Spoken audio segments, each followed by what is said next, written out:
Okay, welcome back to part 2 of your 90-day profitability action plan. Let's dive in and get you more profitable than you have ever been before. So in this days 31 to 60, our second sprint, the business is working hard, but it's still not profitable enough. I call this our efficiency challenge. First 30 days were kind of the low-hanging fruit, right? Like whack up your prices, cut some costs, improve your cash flow. That's the obvious stuff. Now we need to get into the nitty-gritty to find that additional margin. So in this next 30-day sprint, we're going to look at client profitability review and maybe adjusting some stuff there. We're going to look at utilization and some team efficiency stuff. And then we're going to try and remove revenue instability and strengthen your cash flow. So the overall objective of this next sprint is to eliminate inefficiencies and remove low profit clients and processes. Let's start with client profitability. Every low margin client is a choice. You either fix them or let them go. We need to stop carrying the laggards. Track time and monitor average billable rate per client. And that's just dollars divided by time spent. If you don't do time tracking, I would highly recommend you do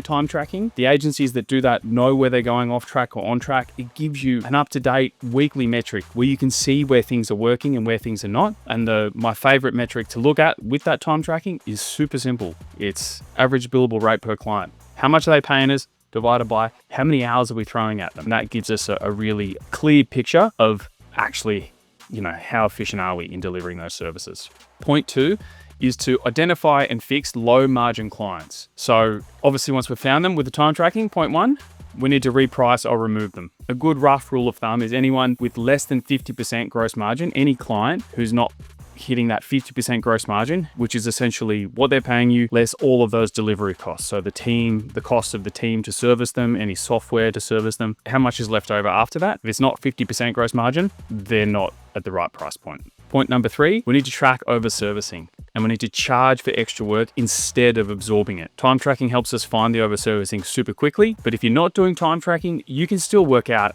which are the painful clients. You can speak to your staff, you can speak to your account managers and work out where the time is going, even if you don't have the most up-to-date hourly metric for everyone.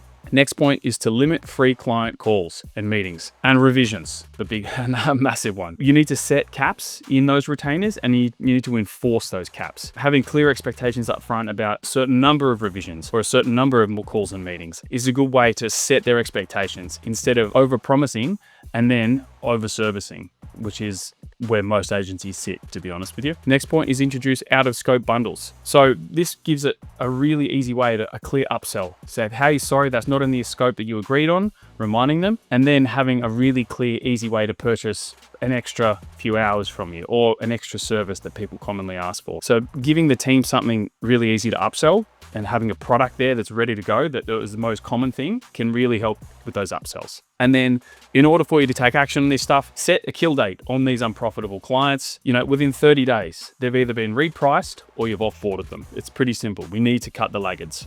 Step number 5, utilization and team efficiency fixes. More hours worked does not equal more profit. That's a very, very poignant point that I hope most agency owners out there truly understand. In order to work out what utilization is, we need to measure our billable versus non-billable time. An overall goal across the whole entire organization is about 75% utilization. Obviously for technicians, people doing billable work every day, that could be higher. Account managers might be as low as 35%. The founder may not be doing any billable work, but if we average that out across the whole team, ideally about 75% utilized. Point number 2, we need to reallocate underutilized staff before hiring. And that would it'd be so much easier if people can do more than one job. So we need to move existing resources to high margin work first before we hire. I know this can be a challenge when there's very specialized divisions and the people can't work across those divisions. And that's when I start having conversations around, well, can this division support itself? If it was its own business, how long would it be in business? And if it doesn't, we don't manage to find work, do we have to take some more structural changes? Next point. Cut internal meeting bloat. My goodness, people waste too much time on meetings, especially when you've got 9 people in that room. That's 9 people's hourly rate that you're wasting on meetings that you may not have needed to have. I would suggest moving to async where possible, so people can just watch that video on demand, and having super short meetings with super clear agendas. Next one is to use freelancers only where internal capacity is maxed out. Don't just add them because you know them and you like them and they do kind of nice enough work. Make sure that there's no one else in the team that can do that we're already paying, their paycheck. Can we use them first? And then finally, one of the most key metrics that I look at for all my agency clients is what's our total payroll and, staff bill as a percent of revenue. That should be below 60%, max 65%. And, that's getting probably too high there. Ideally 50% would be a great benchmark to aim for, but at least, maximum 60% is what you should aim for. Cool. Step 6.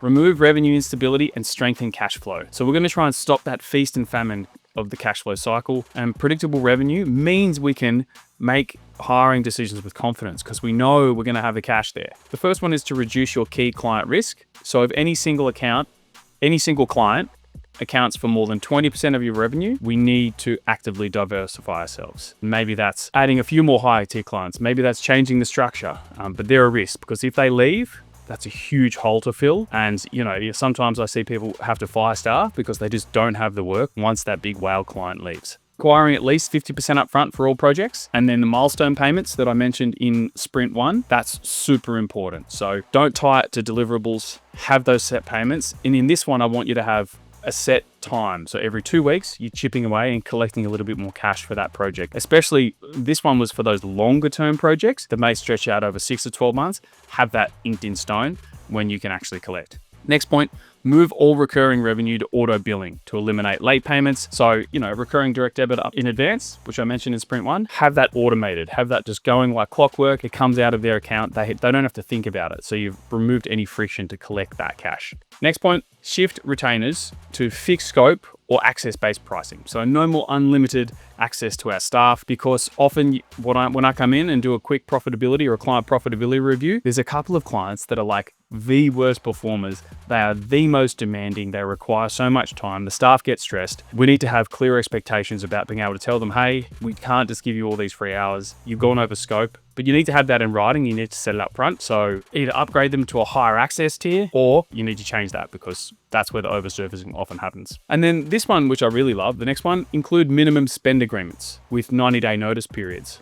So for some clients, I've seen them trying like billing quarterly in advance. So you've got kind of like a 90-day sprint together as a client and an agency. That could be a nice way to try and lock in that cash flow early, or just have a certain amount that you need to spend over that 90-day sprint or over that month to make sure that you've got enough clients to keep you busy and to keep your staff busy. And our final point is to have regular CPI or inflation increases built into your annual contracts. It only needs to be like 5% or maybe 10% would be ideal, but having that annual contract just bump up 5% like clockwork every year without having to renegotiate helps just keep you in touch with inflation and is a huge help, because if you don't do that for a couple of years, you've lost 10% margin just by staying still. And I'm sure that your staff are asking for price increases or for wage increases throughout that time. So you're actually getting less profitable as a result. Okay, thanks for watching part number 2. The key lessons from this were less waste, more efficiency, less overwork,